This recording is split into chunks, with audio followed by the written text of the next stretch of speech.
Saudaraku di dalam nama Yesus Kristus, jemaat tadi Pak 1 mengatakan yang tertulis dalam firman Tuhan, berlebih penjelasannya lebih jelas bagaimana kita datang kepada Tuhan dengan Roh Kudus.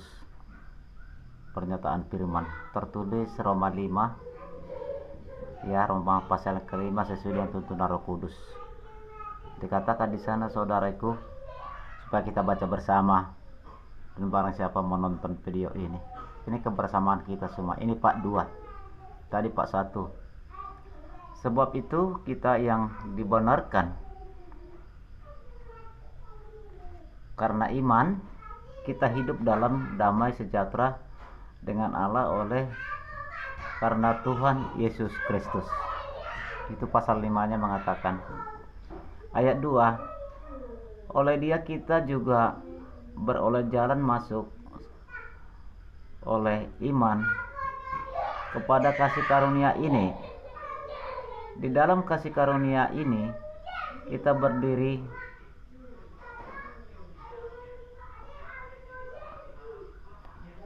kita ulangi saudara-saudara kayak duanya. Oleh Dia kita juga beroleh jalan masuk oleh iman kepada kasih karunia ini. Di dalam kasih karunia ini kita berdiri dan kita bermegah dalam pengharapan akan menerima kemuliaan daripada Allah. Jadi supaya kita memahami firman ini, kita beribadah, berdoa kepada Tuhan supaya percaya lebih Roh Kudus. Ayat 3 mengatakan, dan bukan hanya itu saja, kita malah berbega juga di dalam kesengsaraan kita, karena kita tahu bahwa kesengsaraan itu menimbulkan ketekunan.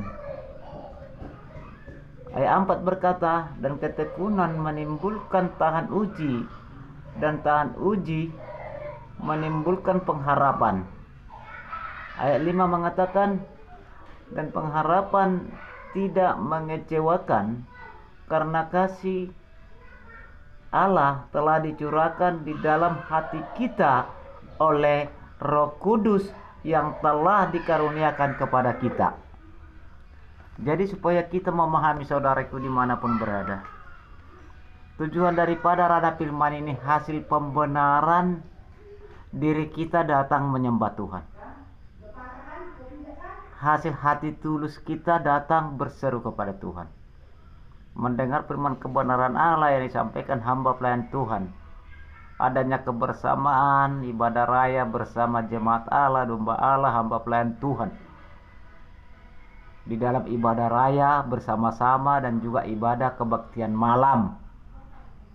Dimanapun organisasi kita masing-masing, di daerah manapun saudara-saudariku. Di dalam pelayanan organisasi gereja manapun, mari saudara-saudariku. Karena firman Tuhan berkata, di dalam datang kepada Tuhan itu percayakan Roh Kudus. Kenapa harus percayakan Roh Kudus? Di mana di situ dikatakan ada rasa kebahagiaan, ada rasa damai sejahtera, tapi ada juga pencobaan. Kadang menimbulkan kesengsaraan kata Tuhan. Tetapi menimbulkan kesengsaraan itu merupakan salah satu supaya kita tahan uji. Tahan uji di hadapan daripada Allah. Pengertiannya, tahan uji ini karena kuasa kegelapan selalu menyerang kita. Tipu daya iblis ini kuat. Bahwa iblis itu tidak luput menyerang orang-orang yang percaya di jalan kebenaran Allah. Di saat ada kedamaian dalam kehidupan kita, kesejahteraan, enak kita rasa. Tetapi kuasa iblis tidak luput akan menyerang kita. Makanya ada pencobaan, pergumulan. Di saat itu kita percaya dengan Roh Kudus yang menuntun kita seperti dikatakan dalam firman. Sehingga kita tahan uji.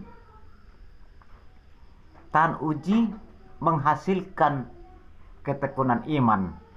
Ketekunan iman dikatakan dengan naungan tuntunan Roh Kudus.